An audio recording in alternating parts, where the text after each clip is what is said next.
Hola amigos de YouTube, aquí Neytiri13 presentando un nuevo video. Me pareció buena idea estrenar mi nuevo avatar para este video. Este video será un poco distinto a los anteriores ya que se tratará de un libro el cual se titula Christian Jack Akhenaton y Nefertiti, la pareja solar, lo inexplicable. Javier Vergara. Voy a narrar la primera parte de esta historia, así que espero que lo disfruten, pero bueno, sin nada más que decir, que comience el video. Prólogo. En busca del sol de verdad. La civilización egipcia constituye una de las más extraordinarias aventuras del espíritu y de la arquitectura. ¿Quién, contemplando templos y pirámides, monumentos y estatuas, no se ha sentido maravillado y se ha preguntado sobre el significado de semejantes obras? Es evidente que la potencia de Karnak y la serenidad de Luxor no se reducen a un estetismo gratuito, sino que son el resultado de búsquedas espirituales y simbólicas que se expresaron en el arte egipcio con un excepcional acierto. La civilización egipcia aparece a menudo como un bloque inconmovible, que escapa a las fluctuaciones humanas y a las cotidianas agresiones que corroen a los otros pueblos. El descubrimiento de Egipto nos revela un universo poblado de potencias divinas, un universo donde se dejaron oír las voces de los tremendos personajes cuyo solo nombre evoca mil recuerdos: Keops, Tutmosis III, Ramsés II, Cleopatra, y Egipto surge eternamente de una luz celeste en donde la armonía nunca está en peligro. No es menos cierto que muchos sobresaltos han hecho tambalear el edificio pacientemente construido. Uno de los principales trastornos es la extraña aventura del rey Amenofis IV, quien, después de haber cambiado su nombre, se convirtió en Akenatón. Akenatón dio nacimiento a nuevas prácticas religiosas, hizo construir una ciudad entera y estableció sin duda alguna las bases de relaciones sociales desconocidas entre los egipcios. Ya elevado al pináculo, o considerado como un loco, Akenatón sigue siendo uno de los personajes más enigmáticos de la historia antigua. Místico de la luz, hijo del sol eterno, poeta inspirado por la divinidad, busca transmitir una revelación cuyas líneas de fuerza, alcanzando a lo universal, merecen ser conocidas por todos. La experiencia humana de Akenatón fue poco común, puesto que consiguió que su pueblo pusiera en práctica las leyes espirituales que su viaje íntimo le habían hecho entrever. Este punto nos parece de capital importancia. Un místico como San Juan de la Cruz no irradia felicidad más que para sí mismo y un pequeño grupo de adeptos. Akenatón, por el contrario, hace repercutir su mística en toda una civilización porque es el faraón de Egipto. El pensamiento y la acción de un faraón no le pertenecen solamente a él, se convierten obligatoriamente en base de la sociedad sobre la cual reina. Lo más asombroso es, sin duda alguna, la actualidad del mensaje de Akenatón. A lo largo de nuestra investigación y de nuestro viaje hacia el rey, no tuvimos la impresión de refugiarnos en un pasado perimido que no interesaría más que a algunos especialistas. Al contrario, nos sentimos muy próximos a realidades inmortales, abordamos horizontes que, tanto hoy como ayer, preocupan al hombre cuidadoso de su alma y que quiere levantar uno de los velos. Dentro de esta perspectiva, Akenatón puede ser uno de nuestros contemporáneos en cuanto al espíritu, un ser cuyas palabras deben franquear la muralla de la indiferencia. Con una fuerza interior digna de los más grandes faraones de Egipto, Akenatón supo plantear preguntas vitales. Y para contestarlas creó formas de civilización que descubrimos con asombro. Las obras de arte de la época de Akenatón, por ejemplo, son identificadas de inmediato y terminan de una manera radical con las producciones de las otras épocas.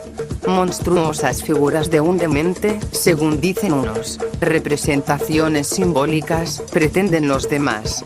Con toda buena fe, uno se deja llevar con mucha facilidad a la conclusión de la básica originalidad de Akenatón. Su reino, según parece, no podría ser comparado a ningún otro. Sin embargo, el camino que lleva a Akenatón está sembrado de emboscadas. Ese rey, célebre entre los reyes, es sin ninguna duda uno de los más desconocidos. Mucho se ha hablado de él y podría creerse que su expediente científico está hoy perfectamente actualizado. En realidad, la situación no es tan clara. ¿Quién era en verdad Akenatón? ¿Era realmente un enfermo? ¿Por qué se alzó contra los sacerdotes de la inmensa y opulenta ciudad de Tebas? ¿Por qué asumió el riesgo de reformar la sociedad? ¿Se puede acaso hablar de fracaso? ¿Y qué quedó de tan extraordinaria aventura? Con el fin de aclarar la personalidad de Akenatón, uno llega a preguntarse sobre sus ascendientes familiares y sus allegados. Pero, igualmente el asunto no es fácil. ¿Quién era Nefertiti, esa reina bellísima tan apasionada por la obra de su marido? ¿Lo alentó acaso hasta el final o lo traicionó tratando de salvar a Egipto? ¿Y qué se sabe en realidad de esa religión, de sus orígenes y de su meta?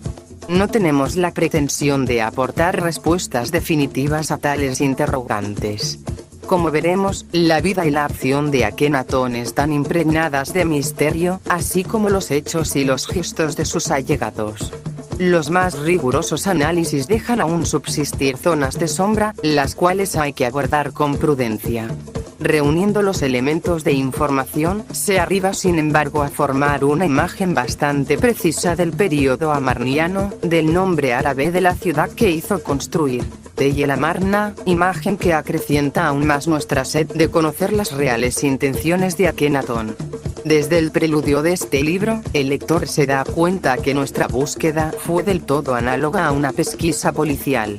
La verdad de Akenatón no se deja captar al primer golpe de vista. A veces, se tiene la impresión de tener por fin una certeza y, enseguida, un documento hace renacer la duda.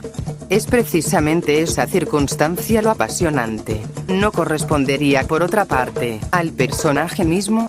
Frente a la hostilidad del mundo que lo rodeaba, Akenatón se preguntó probablemente más de una vez respecto de la línea de conducta que debía seguir. Nosotros estamos en la misma situación al querer describir su genio de la manera más verosímil. Muy coherente en su acción religiosa y social, no por eso Akenatón dejaba de ser una criatura de carne y de sangre, que debió sufrir los asaltos crueles del destino, duelo familiar, incomprensión de ciertos grandes dignatarios, fracaso de su política exterior. El rey rechazó los compromisos fáciles, y no cedió ni un ápice de temeno. Durante los peores periodos de angustia, fue el hombre de un ideal que no debía morir. Descubrir a Akenatón es también hacer resaltar un tipo de hombre que, cualesquiera sean las circunstancias materiales y políticas, plasma una cierta visión del universo. Es, por consiguiente, participar en una búsqueda que se puede calificar de iniciática, puesto que abre nuestro corazón a una mayor luz y nos enriquece con una experiencia inalterable. Del Akenatón confrontado con la dimensión histórica de su tiempo al Akenatón que expresa su fe por medio de un simbolismo solar, tendremos ocasión de transitar a través de una serie de enigmas que, en definitiva, únicamente los textos y los documentos egipcios nos permitirán delimitar mejor. El sol concebido por Akenatón fue un gran dispensador de favores. El rey deseaba que toda criatura viviente se beneficiara con ello y se regocijara en el amor de Dios. El rostro de Akenatón, en el que comulgan plenitud y tragedia, es, sin ninguna duda, uno de los más fascinantes de la historia. Fue también él el testigo de una extraordinaria aventura que nosotros nos proponemos revivir. Primera parte: un rey célebre y desconocido. ¿Cómo conocer a Akenatón? Un Akenatón visto por los modernos. El primer trabajo de un investigador que busca reconstituir la vida de un hombre es preguntar a aquellos que lo han conocido o que creían conocerlo. Pese a los siglos que nos separan de la época en que vivió Akenatón, su nombre ha permanecido siempre presente, casi familiar. Se sabe o se cree saber que ese joven rey se rebeló contra unos sacerdotes más o menos corruptos, se negó a admitir las verdades consabidas, creó una religión en la que a veces se reconoció una premonición del cristianismo, se casó con la bellísima Nefertiti y, después de haber pasado por dolorosas pruebas, conoció un trágico fin. Esos son los hechos expuestos crudamente, antes de toda verificación. Todo eso, en realidad, se fundamenta en habladurías propagadas por testimonios que es preciso poner en tela de juicio. La intimidad que creemos sentir con Akenatón, personaje fuera de lo común, está fundada sobre una imagen construida más o menos conscientemente por intérpretes modernos. ¿Puede esta imagen ser considerada como fiel a la realidad? Cada uno, al descubrir a Akenatón, se siente de tal manera sorprendido por la pureza de su ideal, que fácilmente le atribuye cualidades o capacidades juzgadas como muy nobles. Al exaltar a Akenatón como individuo, se oscurece otro tanto la obra de un faraón que no concedía sino un papel muy limitado a su vanagloria personal, para mejor hacer brillar con fulgurante luz la parcela divina que dormita en todo hombre. Por idealizar a Akenatón de una manera torpe, a veces se han perdido de vista sus intenciones profundas y su riqueza humana. Y con ese mecanismo mental en marcha se construyó con todas las piezas un poeta romántico y necesitado, desprovisto de toda virilidad. Abramos el expediente e interroguemos a algunos testigos privilegiados, unos egiptólogos quienes, después de minuciosas investigaciones, han aportado sus juicios respecto de Akenatón. A priori, esperamos formar así un identikit de Akenatón. Para el norteamericano Breasted, Akenatón era un hombre embriagado de divinidad, cuyo espíritu respondía con una sensibilidad y una inteligencia excepcionales a las manifestaciones de Dios en él, un espíritu que tuvo la fuerza de sembrar ideas que superaban el cuadro de comprensión de su época y de los tiempos por venir. Del rey místico, Weigaya, autor de un libro sobre Akenatón, dice que era el primer hombre a quien Dios se reveló él mismo como la fuente de un amor universal, exento de pasiones, y de una bondad que no conoce restricciones. Esos dos testimonios han creado una corriente de opinión que ve a Akenatón como un profundo y sincero místico, que orienta su vida en función del amor divino, el que quiere difundir por el mundo. Viviendo en Dios y por Dios, Akenatón parece casi inmaterial. De ahí nació una tendencia que consiste en hablar de un dulce Akenatón ultrapacifista, hostil a toda manifestación de violencia. H. de Camping estima que esta actitud se explica por un hecho vivido durante la infancia de Akenatón. A los 8 años, Akenatón vio a unos soldados que, siguiendo la costumbre cruenta de la época, amontonaban delante de su padre, el faraón Amenofis III, las manos cortadas a los enemigos vencidos y caídos en las batallas. Ese espectáculo impresionó al niño y su característico olor lo incomodó tanto que se sintió mal. Más tarde, cuando contaba ese recuerdo de infancia, confesaba que la sola idea de la guerra le recordaba ese olor a cadáver. Ese testimonio sería de una importancia capital si no fuera más que una pura invención. Ningún documento egipcio que nosotros conozcamos ha registrado estos hechos. Tenemos ahí a un testigo en flagrante delito de falsedad. Weigaya quiere persuadirnos a toda costa del carácter idílico de Akenatón. Nos ha expuesto, hace 3000 años, el ejemplo de lo que debía ser un esposo, un padre, un hombre honrado, lo que debe sentir un poeta, enseñar un predicador, perseguir un artista, creer un sabio y pensar un filósofo. Como otros magnos maestros, todo lo sacrificó a sus principios. Su vida demostró hasta qué punto sus principios eran impracticables. Es evidente que no se trata ni siquiera de un testimonio incierto, sino de toda una apología incondicional. Reorno Primeriato. Ese hombre, dotado de tan maravillosas y poco comunes cualidades, fracasa en su empresa. Su sueño era demasiado perfecto, su corazón demasiado puro. No existe otra explicación que permita comprender a la vez la pasión de Akenatón y su derrumbamiento. El egiptólogo alemán Hermann nos proporciona un testimonio que él estima decisivo. El joven rey, que era enfermo físicamente como lo demuestran sus retratos, era en verdad un espíritu inquieto y desde el comienzo realizó su reforma con un celo excesivo, que no podía hacer otra cosa que perjudicarlo. Unos eruditos afirmaron que la mezcla de sangre egipcia y asiática fue nociva para el faraón, quien era tan fino como degenerado. ¿No se ve acaso, al mirar los retratos del rey, ese cráneo curioso, los labios demasiado abultados, la pelvis demasiado grande, el vientre hinchado? El egiptólogo francés Alexandre Moret nos ofrece esta demoledora descripción. Amenofis IV era un adolescente de talla media, de frágil esqueleto, de formas redondeadas y afeminadas. Los escultores de su tiempo reflejan fielmente ese cuerpo de andrógino, cuyos senos prominentes, caderas muy anchas, muslos demasiado torneados, le dan un aspecto equívoco y enfermizo. La cabeza no es menos rara, con su óvalo muy suave, el pliegue de los ojos un poco oblicuo, el dibujo blando de una nariz larga y fina, la prominencia del labio inferior, el cráneo redondeado y erizo. La mantiene inclinada como si el cuello fuera demasiado débil para soportarla. A lo místico debía pues agregarse lo enfermizo para llegar a ser sutil pero decadente, esclavo de las peores incoherencias provocadas por su degradación física. Los sabios modernos han llevado la minuciosidad hasta preguntar a los médicos con el objeto de identificar la supuesta enfermedad de Akenatón con la máxima certeza. Se trataría del síndrome de Froelich, que el egiptólogo inglés explica en los siguientes términos. Los hombres atacados de esta enfermedad muestran frecuentemente una corpulencia análoga a la de Akenatón. Las partes genitales se mantienen sin desarrollar y pueden estar tan cubiertas de grasa que no son visibles.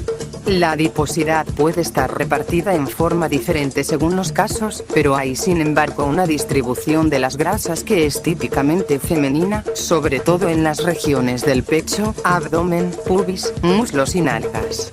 La voz del enfermo no cambia. Sus órganos genitales quedan en estado infantil y es incapaz de procrear, demostrando incluso una aversión por los niños.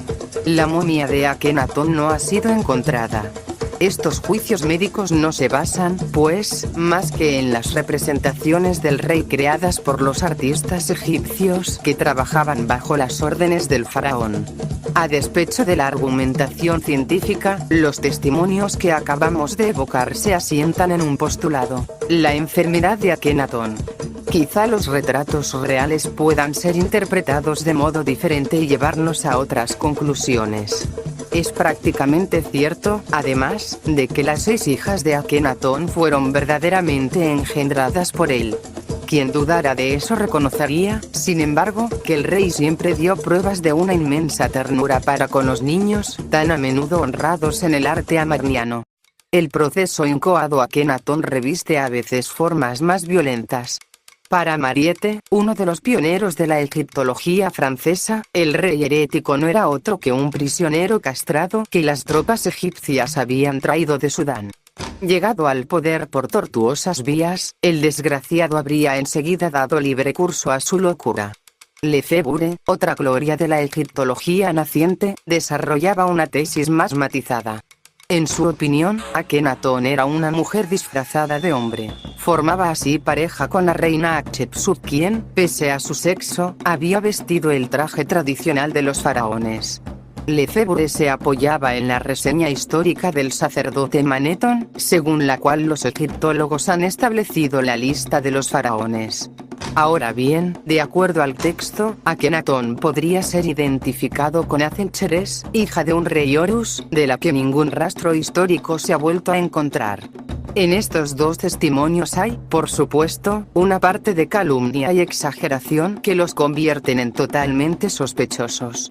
En cambio, la relación de Akenatón con el tema de la femineidad es interesante. Nos parece que Manetón ha registrado un hecho simbólico conforme al mito de lo andrógino que, como veremos, fue grato a Akenatón.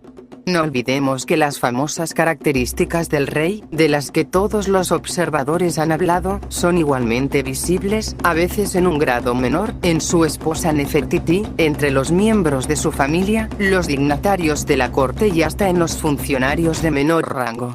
Habría entonces que llegar a la conclusión de que una verdadera epidemia afectaba el conjunto de la corte de Akenatón y que el síndrome de Froelich se propagaba a una velocidad fulminante.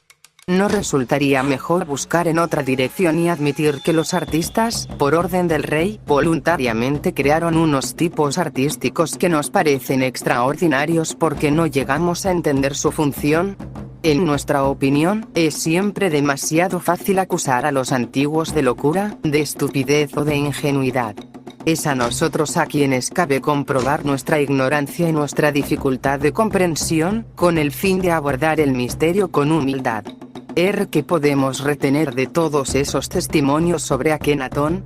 Es un hecho que los modernos hacen del rey el primer individualista de la historia, un libre pensador, un empedernido idealista, un místico sediento de Dios, un pacifista bastante limitado, un enfermo que proyecta hacia afuera sus obsesiones. ¿No era también un niño prodigio, que concibió los grandes lineamientos de su revolución religiosa y social a los 10 años de edad, un iluminado genial o un personaje insulso utilizado por unas castas de sacerdotes contra otras facciones?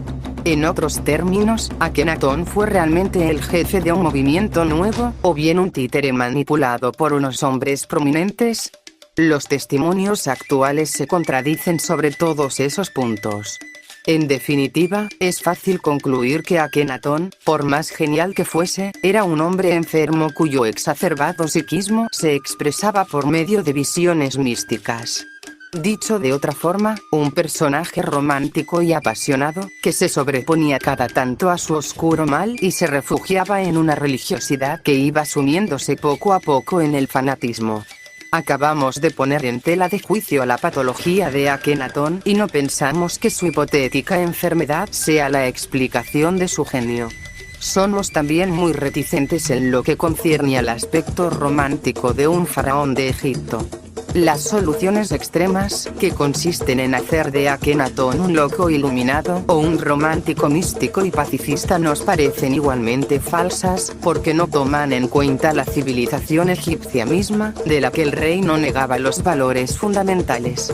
Tanto como fuera posible, habría que evitar el juzgar a Akenatón a través de nuestras concepciones de occidentales del siglo XX. El cariz moderno de Akenatón resulta un engaño si se lo aísla del paisaje egipcio. Al convertirse en rey, Akenatón se convierte también en el corazón pensante de Egipto. Su iniciación le ha inculcado unas reglas de vida que no olvidará jamás. El faraón es un crisol alquímico donde se elabora la sociedad egipcia en su totalidad. Para nosotros, Akenatón no es ni un caso patológico ni un espiritualista desenfrenado que rechaza la realidad cotidiana. Formado por los maestros venerados de la corte, educado dentro de la red de los ancianos símbolos, es ante todo el heredero de la sabiduría egipcia y, más todavía, tiene el deber de hacerla resplandecer a los ojos de todos. Olvidémonos del Akenatón de los modernos y tomemos ahora los caminos de Egipto. Los caminos de Egipto. Los juicios de los modernos nos han demostrado muy bien las dificultades que se oponen a una aproximación objetiva de Akenatón, la que nos permitiría ver al rey tal como fue. La documentación egiptológica, bien que fragmentaria y a menudo enigmática, nos ayuda a colocar los primeros jalones susceptibles de aclararnos la epopeya amarniana. Esta documentación se compone de textos religiosos, administrativos y diplomáticos, de múltiples obras de arte que van desde un modesto ostracón a los magníficos monumentos reales y de todos los objetos, inscritos o no, que pueden aportar alguna luz sobre el fundador de Amarna. Es a partir de ahí que los egiptólogos operan sus comprobaciones y tratan de establecer un cierto número. El ostracón es un fragmento de calcáreo o un tiesto de terracota sobre el que los egipcios escribían o dibujaban, por ser este material mucho menos caro que el papiro. Los ostracones nos procuran numerosos datos sobre la vida cotidiana, de hechos precisos que ya no serán puestos en tela de juicio. Sería deshonesto ocultar que la manera de presentar estos hechos es esencial. La misma verdad objetiva hace a menudo desembocar a dos sabios en teorías radicalmente opuestas. A lo largo de toda nuestra investigación, no callaremos nuestras incertidumbres. Claro está que nos parece posible sacar una especie de plano director de la vida y del pensamiento de Akenatón. Sin embargo, será indispensable indicar las otras interpretaciones. Según la hipótesis más probable, Amenofis IV Akenatón era el hijo de uno de los más grandes faraones de la historia de Egipto, Amenofis III, y de una reina excepcional, Ti. Adoptando fechas un tanto inciertas, se admite que Akenatón reinó de 1370 a 1352 a.C. y que su revolución duró alrededor de 13 años. Primera certidumbre: los padres del rey forman una pareja en la que la inteligencia y el sentido del Estado son llevados a un raro grado de refinamiento. puesto que el físico del rey ha confundido a muchos sabios. Algunos pensaron que sus padres no fueran tal vez egipcios de pura cepa. Para Pirene, por ejemplo, Akenatón lleva en sí las trazas de un triple origen: egipcio, semítico e indoeuropeo. Eso permitiría explicar su asombrosa amplitud de miras, su capacidad para superar el cuadro propiamente egipcio.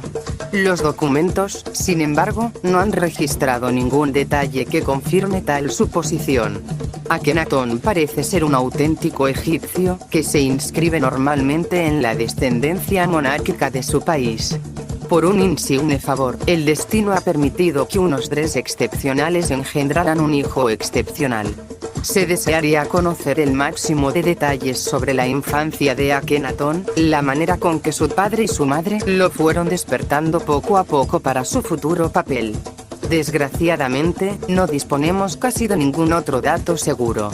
Se cree saber que Akenatón nació en el magnífico palacio de Malcata, que el rey Amenofis III había hecho construir para él y su esposa. En ese sitio maravilloso todo era lujo y delicado encanto. Amenofis III, sensible a la expresión más graciosa del arte egipcio, había querido celebrar la naturaleza bajo todas sus formas.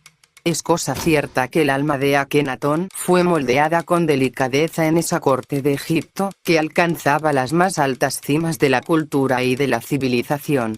La educación de un faraón, sin embargo, comprendía también una parte deportiva del todo indispensable, porque la actividad física del rey de Egipto era bastante considerable. ¿Acaso Akenatón, como sus predecesores, cazó fieras, se ejercitó en el lanzamiento de flechas y en el manejo de las armas? Contrariamente a lo que sucede con otros faraones, se tienen muy pocas representaciones de Akenatón cazando leones o gacelas, o bien exterminando ritualmente a sus enemigos. Los pocos bajorrelieves de Karnaco de Amarna no bastan, en efecto, para demostrar que realmente el rey haya ejercido esas actividades. Es posible, por supuesto, suponer que el joven detestaba una actividad puramente física y que la caza le provocaba horror. Su tendencia natural a la meditación mal se acomodaba a los ejercicios donde solo la fuerza entraba en juego.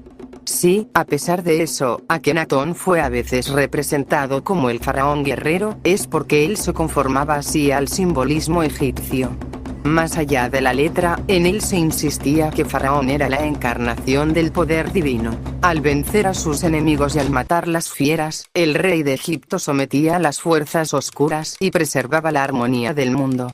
Así pues, cualesquiera sean las características físicas del individuo que ocupara el cargo de faraón, desempeñaba simbólicamente ese papel. Parece ser que un importante personaje tuvo mucha influencia sobre la educación de Akenatón. Se trata de Amenhotep, hijo de Atu. Ese prodigioso sabio, que fue divinizado después de una larga y extraordinaria carrera al servicio de Egipto, era un arquitecto genial y un político de gran envergadura, que gozaba de la total confianza de Amenofis III. El rey honró a su primer ministro en forma relevante, acordándole la autorización para hacer construir su propio templo. A la vez que dirigía los ejércitos y los escribas, Amenhotep, hijo de Atu, se presentaba sobre todo como jefe de todas las obras del rey.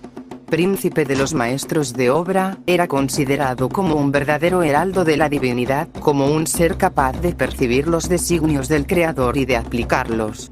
Por esa razón, conforme a sus inmensas virtudes, llegó a los 110 años, edad sagrada que la tradición egipcia atribuía a los sabios.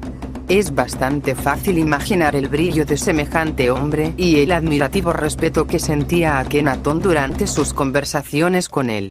No dejándose enclaustrar por sus atribuciones temporales, Amenhotep acordaba el mayor interés al pensamiento religioso de su tiempo y fue, en tal dominio como en los otros, un innovador que supo preservar las tradiciones.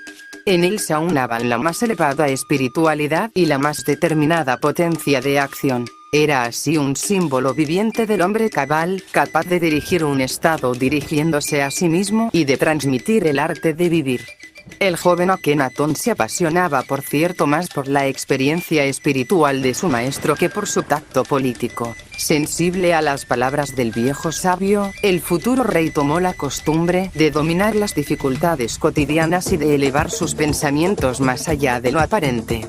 Aprendió también que el arte es una de las más bellas expresiones de lo sagrado, puesto que ofrece los esplendores divinos a las miradas de todos. Amenhotep, hijo de Atu, encarnaba maravillosamente el ideal del antiguo Egipto, en el que la profundidad del pensamiento no podía disociarse del acto de construir. Con él, estamos en las antípodas de la mística abstracta y del tipo de ermita que, huyendo del mundo, se retira a una soledad absoluta. El maestro de obras está en el mundo y quiere transformarlo mejorándolo. Este detalle tiene su importancia porque el joven Akenatón, cuyas tendencias místicas iban a ser fácilmente descubiertas, se benefició con la rigurosa enseñanza de un maestro espiritual a la vez expresivo y severo. A Amenhotep no le gustaban los soñadores ni los visionarios. Para él, un hombre de Dios era también un hombre de acción. Enseñó a su discípulo las reglas inflexibles del oficio de rey, le hizo captar sus sagrados deberes. No te limites a tu satisfacción personal, decía el maestro a su discípulo. Es Egipto el que te ha creado rey, tu vida está ofrecida a Egipto.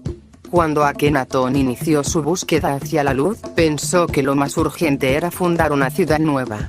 Vemos en esto una influencia directa de su maestro, para quien el pensamiento no tenía ningún valor en tanto no fuera encarnado en la piedra. En efecto, es al rey a quien corresponde dar un cuerpo artístico al mundo de los dioses. Porque en tales condiciones, ciertas imágenes nos muestran a Akenatón bajo un aspecto que varios historiadores no vacilan en calificar de horroroso o de patológico. ¿Cómo es posible admitir que la corporación de los artesanos haya olvidado de golpe las reglas intangibles del arte egipcio, cayendo en la apología de lo feo? A nuestro entender, Akenatón quiso encarnar su idea de Dios dentro de una estética particular. Las inquietantes esculturas donde se ve al rey desnudo y asexuado no deben llevarnos a la conclusión de que Akenatón era o una mujer o un individuo afeminado. Un sorprendente esbozo, encontrado en Amarna, representa la imagen de un rey con una barba naciente, probablemente con ocasión de un duelo. Partiendo de ese detalle físico, no hay duda de que es posible afirmar que Akenatón era verdaderamente viril, lo que se comprueba a lo largo de toda su actuación política y religiosa. Acumular detalles de orden físico, suponiendo que eso sea posible, no nos aportaría muchas aclaraciones. El debate es secundario con relación al pensamiento simbólico de Akenatón. ¿Acaso el rey asexuado no es la magnífica imagen de una unicidad divina? El faraón es a la vez hombre y mujer, representando el principio único existente antes de la separación de los sexos. Así pues, Akenatón conseguía, valiéndose del arte, exaltar una idea fundamental de la espiritualidad egipcia. Pensemos, por ejemplo, en el dios Ta, patrón de los artesanos. Está definido como creador andrógino, a la vez macho y hembra. Padre de los padres de todos los dioses, madre que da nacimiento a las divinidades. Otros grandes dioses creadores de Egipto, Atum lo que es y lo que no es y Amón el oculto, son igualmente andróginos, dado que su obra nace de lo absoluto antes de la aparición del masculino y del femenino. Para Egipto, el absoluto es simbolizado por un océano de energía, un inmenso tanque donde la vida se encuentra en estado puro bajo una forma ondulatoria. Es ahí donde el primero de los dioses se despertó para crear el mundo. Ahora bien, el faraón, a la vez que timón de la comunidad egipcia y maestro de obras que construye el templo, prolonga en la tierra la creación divina. Por eso su cuerpo es el cuerpo de los dioses. Estas pocas reflexiones nos incitan a emplear con el máximo de reservas algunos términos tales como patológico cuando se estudia el caso de Akenatón. Lo que nos parece anormal y nos turba en función de nuestra mentalidad de hombres del siglo XX, era para el rey de Egipto la expresión de un simbolismo destinado a transmitir los principios sagrados. La documentación nos revela otro juego simbólico caro a Egipto y particularmente importante en el caso de Akenatón. Queremos hablar de los nombres atribuidos a los seres y a las cosas. Esos nombres tienen un valor mágico y, en el caso de los seres humanos, deben ser cuidadosamente protegidos de toda mancilla. El lector habrá notado que el fundador de Amarna es llamado tanto Amenofis IV como Akenatón. Esta doble denominación corresponde a un hecho preciso. Amenofis es la transcripción griega de una palabra egipcia que se traduce por Amenhotep. Al subir al trono, el esposo de Nefertiti formaba parte oficialmente de la gran descendencia de los Amenhotep, nombre que significa Amón está satisfecho, o según otra interpretación, el principio oculto está en plenitud. A ese nombre, que caracteriza el espíritu de una dinastía, Amenofis IV agrega otro en el que exalta la luz solar puesta en relación con el dios Atón.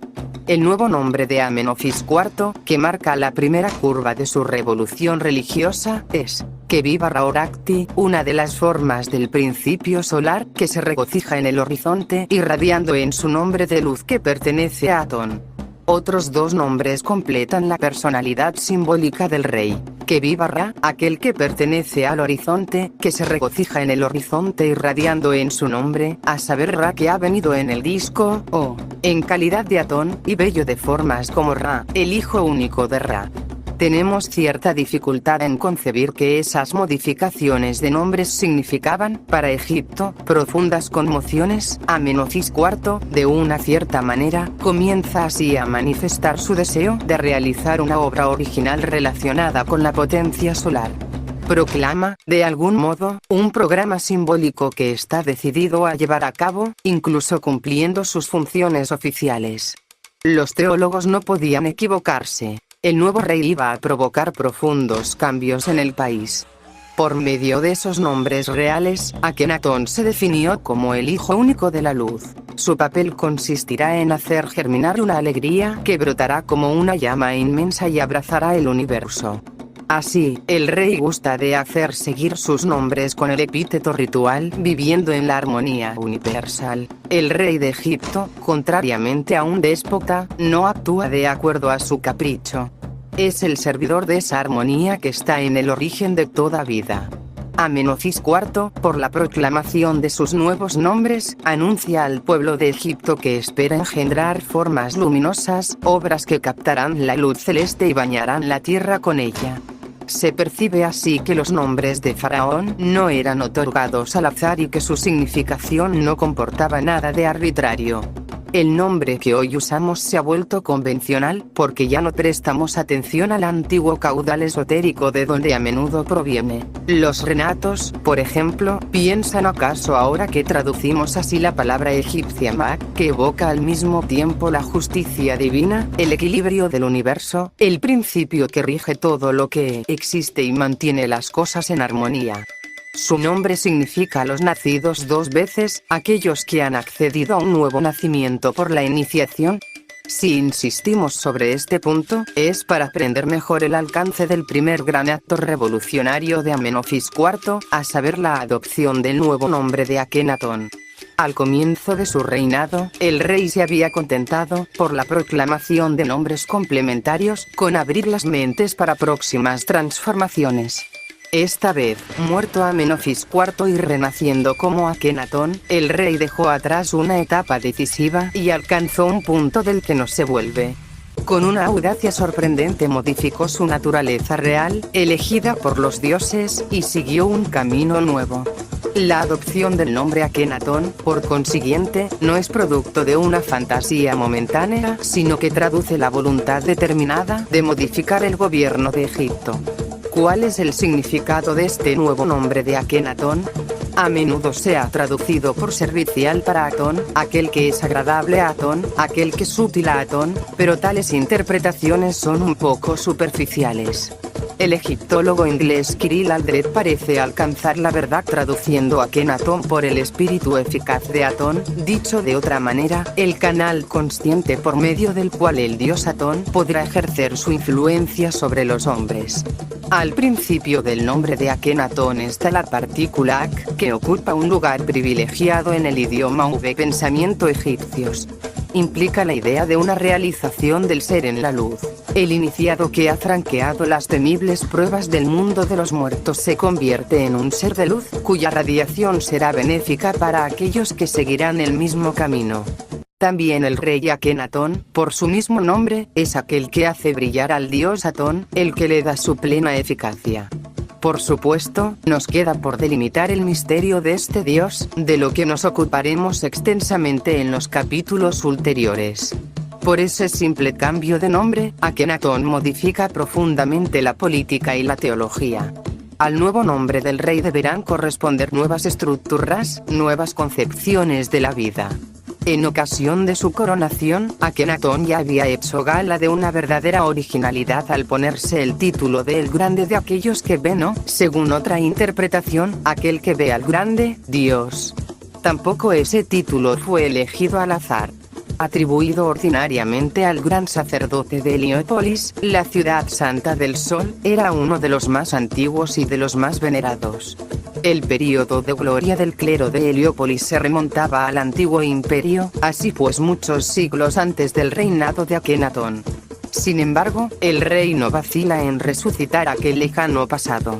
Al adoptar el título del gran sacerdote de Heliópolis, el nuevo faraón se sitúa como un humilde servidor de Dios, pero como aquel que ve así pues, para Egipto, que recrea la totalidad de la creación. Akenatón, gran sacerdote del sol, ¿no era acaso más que un nostálgico del pasado, un retrógrado? El clero de Tebas no debió equivocarse. La elección de ese título, que irritó y molestó a algunos de los sacerdotes apegados a sus prerrogativas materiales, tiene su origen en una inquietante intención. Akenatón parte en busca de los orígenes sagrados de Egipto, sitúa a su reino como una prolongación directa de aquellos de las primeras edades, en una época en la que la pureza no era traicionada. Aquí vemos claramente la sutileza del pensamiento egipcio, la riqueza de sus matices. El cambio de nombre modificaba la naturaleza de las cosas, el cambio de título modificaba la forma de acción. Tales son los primeros indicios que nos procuran los caminos de Egipto sobre el rey Akenatón. Con realismo y determinación él acaba de construir las bases de un Egipto renovado, adaptado a concepciones religiosas y políticas, que únicamente sus más allegados están en condiciones de sospechar. La aventura de un hombre es inseparable del cuadro en el cual Aquil evoluciona, sobre todo cuando se trata del Egipto de la Esbirría dinastía. Los testimonios de los modernos y la aproximación a Egipto nos han mostrado al personaje de Akenatón bajo diversos ángulos. Para comprender la naturaleza de su accionar, es ahora necesario penetrar en la realidad faraónica, una realidad en la que los esplendores de la civilización de Amenofis III comienzan a desdibujarse.